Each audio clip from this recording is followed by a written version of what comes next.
ঘুমটা ওঠেন, আপনার সঙ্গে আমার জরুরি কথা আছে।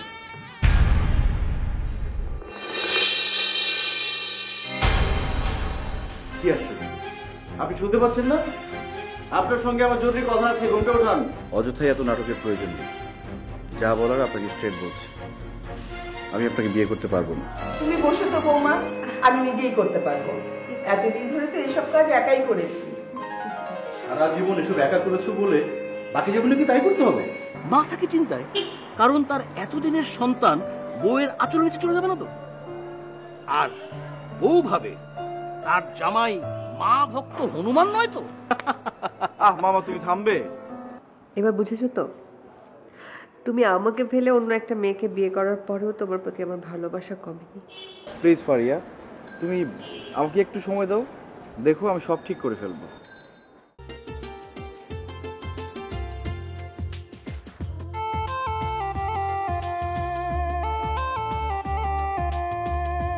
সাইফ একটু অগুছালো, ছোটবেলা থেকে ও এরকম, কিন্তু বিশ্বাস করো ওর মনটা একদম পরিষ্কার।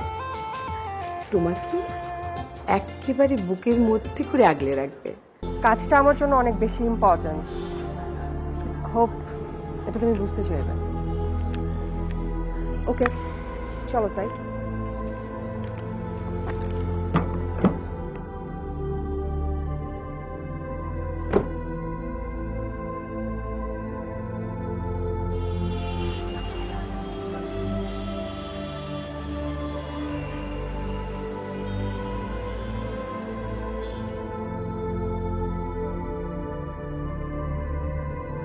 দেখো ফারিয়া, তুমি তো জানো আমি তোমার জন্য কিভাবে, কত কষ্ট করে, কত কায়দা করে স্পেশাল কাজগুলো তোমার জন্য আমি নিয়ে আসি। হ্যাঁ, সেটা আমি জানি, খুব ভালো করেই জানি। আর এটাও জানি যে তুমি আমাকে কতটা পছন্দ করো। আর পছন্দ, আমার পছন্দ দিয়ে তোমার কি আসে যাবে না? এভাবে কথা বলছো কেন রাশেদ ভাই? এভাবে বললে কিন্তু আমি খুব কষ্ট পাই। হয়তো পাও, তবে সেটা নিজের জন্য, আমার জন্য না। তোমার আজকে কি হয়েছে বলো তো? তুমি এভাবে এলোমেলো করে কথা বলছো কেন? দেখো ফারিয়া, তুমি মনে করে দেখো, আমার কথাগুলো তোমার কাছে সবসময় এলোমেলো মনে হয়েছে। আমার কোনো কথাই আসলে তোমার কাছে কোনোদিন গ্রহণযোগ্যতা পায়নি। উফ রাশেদ ভাই, এখন কিন্তু আমার খুব বিরক্ত লাগছে। তুমি আমাকে তাড়াহুড়া করে ডেকে পাঠালে দিল্লি ট্যুরের কথা বলার জন্য, এখন ভনিতা করছো, বুঝলাম না।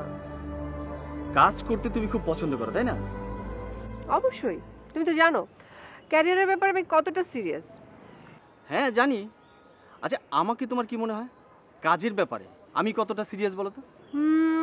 তুমি তুমি তুমি তুমি তুমি তুমি তুমি আমার মতো সিরিয়াস। তার মানে আমরা দুজনেই কাজের ব্যাপারে কিন্তু খুব সিরিয়াস। তার মানে হচ্ছে তোমার আর আমার মাঝে একটা মিল কিন্তু আছে।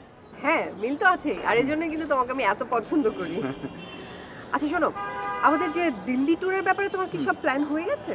হ্যাঁ, সব প্ল্যান তো কমপ্লিট। ওকে, তাহলে আমাকে একটু ডিটেলস বলো। চলো আচ্ছা। আমরা হাঁটতে শুরু। আমরা ঢাকা থেকে দিল্লি যাব।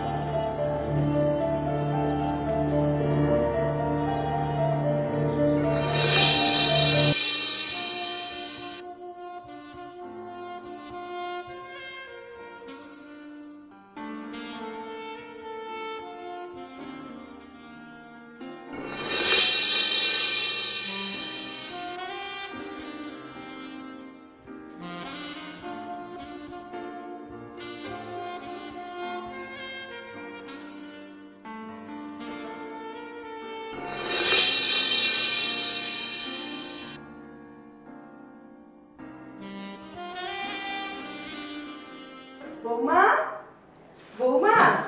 চিমা, সব ঠিকঠাক হয়ে গেছে, কাল দুপুরেই যাচ্ছি আমরা। মা বসো। না রে, বসবো না। শোন, কাল না আবিদ আমার সাথে এয়ারপোর্ট পর্যন্ত যাবে, গিয়ে তোর বড় মামার কাছে পৌঁছে দিয়ে আসবে। ও আবিদ মামা যাবে না? না না, ওই পাগলকে নিয়ে আমি কোথাও যাচ্ছি না। নিজেকে সে মনে করে ওভার স্মার্ট, আসলে তো সে দুনিয়ার বোকা। ও ঢাকায় থাকুক। আর শোনো বৌমা, তোমার যদি দরকার হয় তাহলে তুমি ওকে ডেকে নিও, ঠিক আছে? চিমা, আচ্ছা সাইফ, তুই কি কালকে দুপুরবেলা আমাকে এয়ারপোর্টে পৌঁছে দিতে পারবি? হ্যাঁ, পারবো না কেন, দুপুরে আমার কোনো কাজ নেই তো। আচ্ছা। আচ্ছা সমস্যা নেই, আমি কালকে পৌঁছে দিব তোমাদের।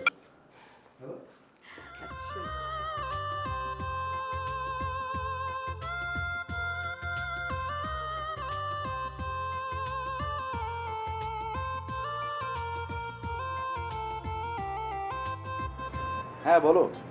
রাগ করেছো নাকি আমার ওপর? না, রাগ করবো কেন? তুমি তো কিছু করোনি। সরি। তখন কিছু বলবে? জি, আপনি কি চা খাবেন নাকি? আমি ওটা জিজ্ঞাসা করতে এসেছিলাম। না, খাবো না। ভুট্টা খাবো।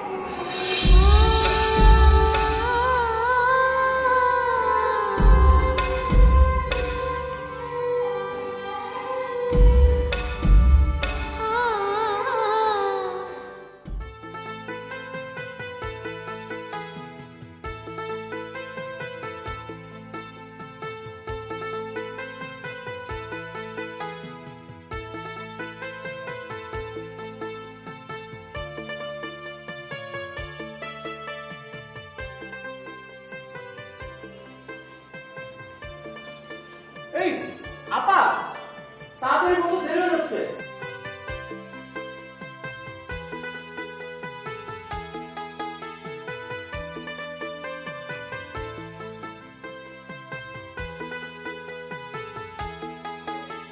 সাইফটা নিশ্চয়ই কোনো জরুরি কাজে আটকে গেছে, ফোনটাও ধরছে না। কি যে হলো ছেলেটার, ও তো কখনো এরকম করে না।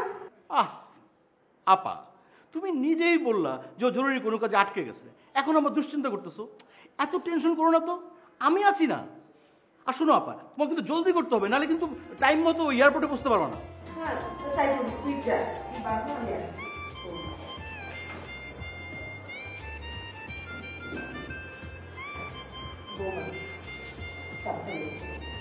আর সাইফ আসলে বলো আমার সাথে কিংবা বড় মামার সাথে যেন একটু যোগাযোগ করে।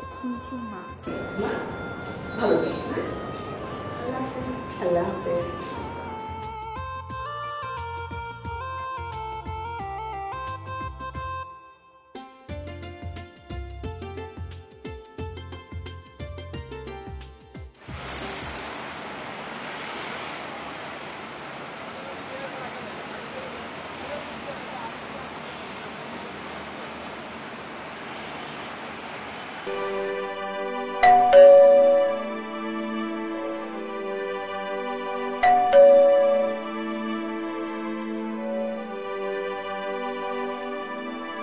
আপনারা তো দেরি হলো। ও সরি, একটা কাজে আটকে গিয়েছিলাম। আচ্ছা, মা ওরা ঠিক মতো গিয়েছে? হ্যাঁ, ওরা তো চলে গেল, কিন্তু আপনার জন্য অনেক টেনশন করছিল। আমাকে নিয়ে টেনশন করার কি আছে আমি বুঝি না। আপনি যদি ফোনটা অন রাখতেন তাহলে আর টেনশন করতো না। মোবাইলে চার্জ চলে গিয়েছিল, তাছাড়া পাওয়ার ব্যাংকটাও নেইনি। আচ্ছা ঠিক আছে, মোবাইল চার্জ করে আমি মার সাথে কথা বলে নিব। ঠিক আছে, টেবিলে খাবারগুলো সব রেডি করে রেখেছি, আপনি খেয়ে নিন। আমি খেয়ে এসছি, তুমি খেয়ে নাও।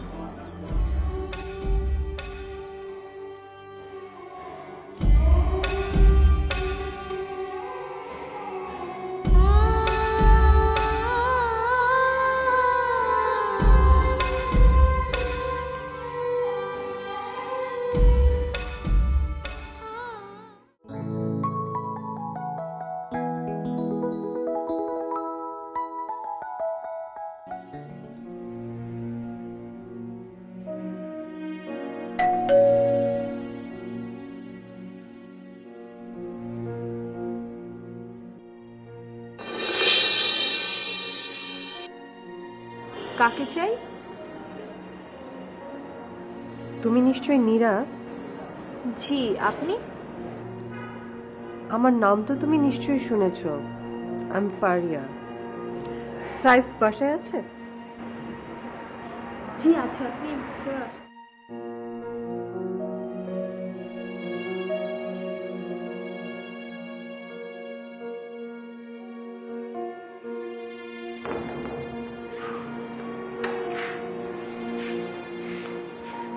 আপনি দাঁড়িয়ে আছেন কেন? আপনি বসুন না, আমি ওনাকে ডেকে দিচ্ছি। তুমি কিন্তু ছবির চেয়ে বাস্তবে অনেক বেশি সুন্দর। আমার তো রীতিমতো ভয় হচ্ছে যে সাইফ আমাকে ছেড়ে আবার তোমার আঁচলে না চলে যায়। ভালোবাসার মানুষকে একটু বিশ্বাস করতে হয় ফারিয়া, আর ভরসা রাখতে হয় নিজের ভালোবাসার উপরে। তোমার কি ধারণা আমার সেটা নেই? আছে কি নেই তা আমি বলতে পারবো না, কিন্তু সাইফ যে আপনাকে অনেক ভালোবাসে এটা আমি বুঝি।